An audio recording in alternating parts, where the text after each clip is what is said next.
Hello दोस्तों, विद्या technical classes में आपका स्वागत है। दोस्तों, आज के हम इस वीडियो में बात करेंगे विद्युत मोटर की, जो कि दोस्तों विद्युत मोटर जो है यूपी बोर्ड एग्ज़ाम के लिए बहुत ही इम्पोर्टेंट टॉपिक है। तो दोस्तों, इस वीडियो को बिना स्किप किए हुए अंत तक ज़रूर देखें। तो दोस्तों, बात करते हैं विद्युत मोटर की। तो विद्युत मोटर एक ऐसा यंत्र होता है जो विद्युत ऊर्जा को यांत्रिक ऊर्जा में परिवर्तित करता है। अर्थात दोस्तों, कहने का मतलब ये है कि जो हमारा विद्युत मोटर होता है वह विद्युत ऊर्जा को यांत्रिक ऊर्जा में बदल देता है। तो दोस्तों, ये तो हो गई हमारे विद्युत मोटर की परिभाषा। अब दोस्तों देखते हैं विद्युत मोटर होता क्या है। तो दोस्तों, विद्युत मोटर में एक आयताकार तांबे की तार की एक विद्युतरोधी कुंडली होती है। दोस्त, जैसे यहाँ पे आप चित्र के अनुसार देख सकते हैं कि ये यहाँ पे ए बी सी डी, ये हमारी ए बी सी डी यह एक कुंडली है जो कि क्षेत्र चुंबक के मध्य में रखी गई है। इसे हम आर्मेचर भी कहते हैं। इसे हम क्या कहते हैं? आर्मेचर कहते हैं। तो दोस्त, विद्युत मोटर में एक आयताकार तांबे की तार की एक विद्युत रोधी कुंडली होती है। इसे आर्मेचर कहते हैं। यह कुंडली किसी चुंबकीय क्षेत्र के दो ध्रुवों के बीच रखी हुई होती है। तो दोस्त बता दें, ये हमारी एक कुंडली होती है जो क्षेत्र चुंबक के दोनों ध्रुवों के बीच रखी हुई होती है। अब दोस्तों, ये जो हमारी कुंडली इसके दो सिरे हैं। एक तो सिरा हमारा ये वाला होगा और एक सिरा हमारा ये वाला होगा। तो दोस्तों, ये जो दो सिरे हैं कुंडली के दोनों सिरे विभक्त वलय के अर्धभाग, ये हमारा वलय है, वलय का अर्धभाग है ये, और ये दूसरी तरफ इसका अर्धभाग ये है। तो विभक्त वलय के अर्धभाग S1 व S2 से संयोजित होते हैं। अर्थात कहने का मतलब दोस्त ये है कि कुंडली का जो दोनों, एक सिरा ये और एक सिरा ये, कुंडली के दोनों सिरे वलय के दोनों सिरे S1 व S2 से आपस में जुड़े हुए होते हैं। तो दोस्तों, अब ये जो वलय हैं, इन वलय के, ये अर्ध वलय के अंदर की जो सतह, ये वाली जो हमारी सतह होगी, ये सतह हमारी विद्युत रोधी होती है। तो दोस्त, कहने का मतलब ये है कि इन अर्ध भागों के भीतरी सतह विद्युत रोधी होती है, तथा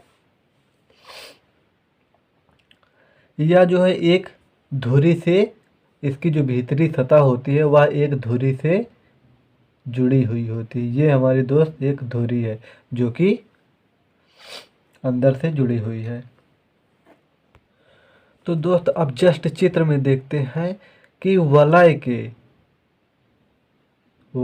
के बाहर की ओर दोनों तरफ, वलय के बाहर की ओर दोनों तरफ हमारा एक कार्बन, दोनों तरफ एक एक कार्बन ब्रुश लगा होता है। ये हमारा कार्बन ब्रुश लगा हुआ होता है, B1 व B2।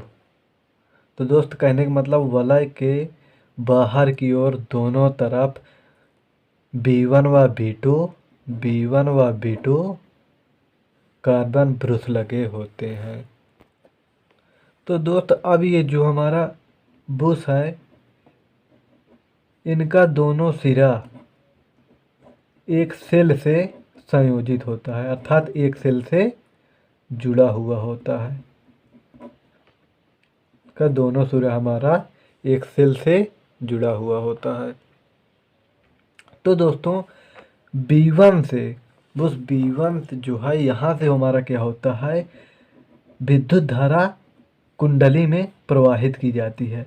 तो यहाँ से दोस्तों इस प्रकार कुंडली में धारा प्रवाहित की जाती है, और यहाँ से होते हुए ये कुंडली से घूमते हुए धारा B2 से निकलती है। मतलब यहाँ से B1 से प्रवेश करती है और B2 से निकलती है। तो दोस्तों अब जब यहाँ से सेल के द्वारा जब कुंडली में विद्युत धारा प्रवाहित की जाती है, विद्युत धारा कुंडली ABCD में प्रवाहित की जाती है, तब कुंडली चुंबक के दोनों ध्रुवों के बीच में होने के कारण ये जो कुंडली होती है हमारी, चुंबक के दोनों सिरे N व S, नॉर्थ अथवा साउथ, दोनों के मध्य होने के कारण इस कुंडली में चुंबकीय क्षेत्र चुंबकीय प्रभाव उत्पन्न होता है। कुंडली में चुंबकीय प्रभाव उत्पन्न होता है। अब दोस्तों चुंबकीय प्रभाव इसलिए उत्पन्न होता है कि ये हमारा क्षेत्र चुंबक है, ये हमारी कुंडली है। तो जब इसमें हम मान लो धारा का प्रवाह करते हैं तो ये क्षेत्र चुंबक होने के कारण इस कुंडली में दोनों तरफ से एक प्रकार का बल आरोपित होता है। ये जो बल आरोपित होता है ये हमारा क्या होता है, कुंडली के दोनों तरफ से दबाव पड़ता है कुंडली पर, बल के कारण कुंडली पर दबाव पड़ता है, जिसके कारण चुंबकीय प्रभाव उत्पन्न होता है। और कुंडली जब इसमें चुंबकीय प्रभाव उत्पन्न होगा तब हमारी ये कुंडली जो है घूमना प्रारंभ कर देती है। तो दोस्तों अब कुंडली में विद्युत धारा A से B की ओर, अब ये जो कुंडली में हमारी विद्युत धारा प्रवाहित हो रही है A से B की ओर तथा C से D की ओर प्रवाहित हो रही है। कहने का मतलब ये हमारा अगर कुंडली है, ये कुंडली है ABCD, तो जो विद्युत धारा हमारी प्रवाहित होगी वो A से B की ओर और A से B की ओर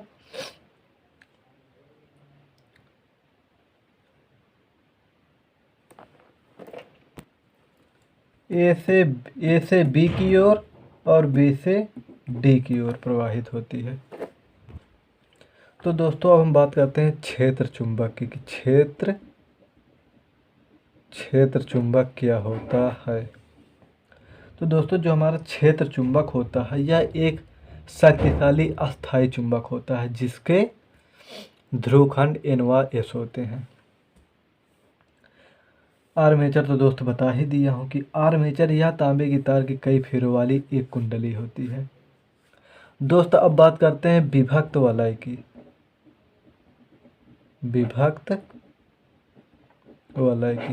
तो दोस्त विभक्त वलय हमारा जो होता है एक अर्धवृत्ताकार खंडों में विभक्त हुआ एक छल्ला होता है कुंडली का।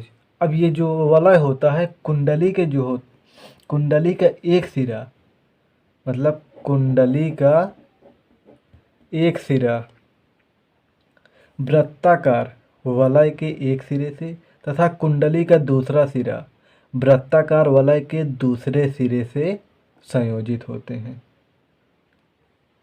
तो दोस्त आशा करता हूँ विभक्त वलय भी समझ में आ गया होगा। अब बात करते हैं कार्बन ब्रश क्या होता है या कार्बन ब्रश क्या होता है। तो कार्बन ब्रश का संबंध एक बैटरी से होता है जो ब्रश के एक सिरे से धारा प्रवाहित होती है। मतलब जो हमारा कार्बन ब्रश होता है वलय से इस प्रकार संयोजित होता है, तो इससे एक सिरे से धारा प्रवाहित होती है और दूसरे सिरे से बाहर निकलती है। तो दोस्तों ये हुआ हमारा विद्युत मोटर। दोस्तों आशा करता हूँ आपको वीडियो अच्छी लगी होगी। यदि वीडियो आपको अच्छी लगी हो तो लाइक, शेयर और कमेंट करना ना भूलें। धन्यवाद।